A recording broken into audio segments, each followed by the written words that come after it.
Welcome in, guys. My name is Drew. Some of y'all might recognize me from 21 the podcast. We have just touched down in New York City. And before I get into too much, let me give you a quick weather report. It's fucking cold. And it's actually been a very eventful arrival.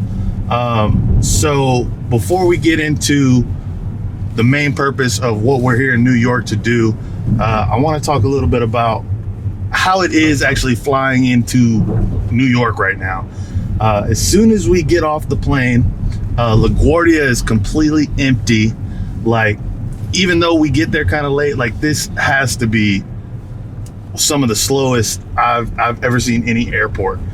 And then whenever we come down the actual escalators, there's military personnel there, and a big group of people gathered, asking if you filled out a form. Have you filled out a form? We didn't really know what it was when we were coming down into it, but we figured it was something to do with COVID.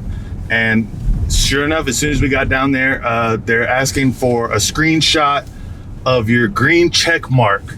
As you can see here, it just asks a few basic questions: your name, where you're traveling from, birthday, stuff like that. Ask you for your phone number, email, different ways that they can keep up with you, basically. It wasn't too big of a hassle, but one thing that they did tell us was that if you fail to fill this out, it carries a fine of anywhere from $500 to $10,000 for not filling out this contact tracing form.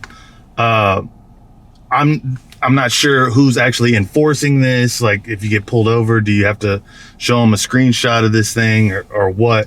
We haven't ran into any of that just yet. But, I mean, that's a lot easier than taking the new anal swabs. So that's great. So what we're here to do this weekend, as I'm sure you've heard, Wall Street has been going nuts. It's all behind a Reddit forum called Wall Street Bets. Before any of this really happened, I wasn't too frequent to Reddit, so I don't know all of the lingo on that just yet. But basically what these guys have done, it's a group that started trading stocks together. They got to a point in which they had enough resources between the group that they were actually able to make some really big moves. I'm sure you guys have heard about GameStop, Nokia, AMC. They basically pump these stocks up in order to screw over the major hedge funds that are buying shorts on all of these companies, in which, you know, the more shorts a company has and, you know, you're betting against that stock, they're hoping for it to go down. It ultimately can crush companies. Now, companies like AMC and companies like GameStop have definitely been struggling through the pandemic. Of course, AMC had to shut down so many theaters. GameStop, I don't really completely understand. I think it's the group of people, and maybe it's just a more nostalgic thing for them. Maybe that they chose GameStop. Not exactly sure yet. But anyways, all this is to say that once the people of Wall Street Bets, which are just, you know, normal everyday people, once they started actually seeing results in the market, like GameStop went up more than 400%, AMC's through the roof, even Nokia went on a little bit of a run. Once Wall Street realized what was going on, these investment firms and hedge funds wanted to put a stop to it. So Robinhood actually unsupported AMC and Nokia and GameStop to where you couldn't even buy any more of these options, in which people were making tons of money on. Webull followed suit, and it became very apparent to people that this isn't a free market. This isn't a fair market. Very quickly, as yesterday told on Twitter, like, you couldn't go down your Twitter feed without seeing something about GameStop or hold the line, unless it was the silhouette challenge, of course, which I don't mind. Now, you may ask yourself, why did we get in after hours on a Friday night? Because on Sunday, there's actually an event called Reoccupy Wall Street. Now, the original Occupy Wall Street happened in 2011, and it stemmed from wealth inequality, political corruption, and corporate influence on the market. It sounds a lot like what's going on today. So because we're in New York, and because Governor Cuomo has this place so shut down, and the streets are empty. It's a Friday night in downtown New York City, and there's nobody on the streets.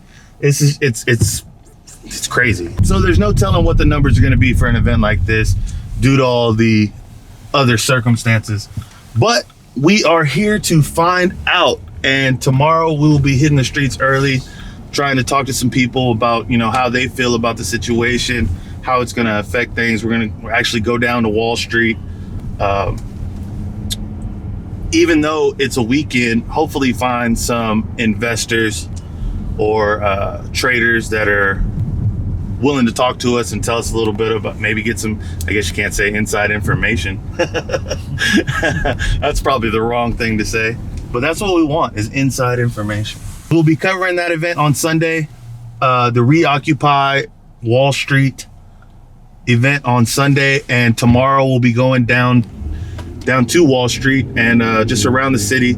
We're going to talk to people about how they feel about the current situations and the outcomes. We're going to see if they truly believe that we're even in a fair market anymore, and ways in which we can still try to fight back and have a fair and free market that is for the people. So if you want to keep up with everything we're doing here in New York City, you can go to 21 The Channel on YouTube. Make sure you hit subscribe. We're going to be uploading content there throughout the weekend, as well as, and I never thought I would say this for myself, as well as on band.video. So make sure y'all go check that out. Make sure y'all share these links and hold the line. 21.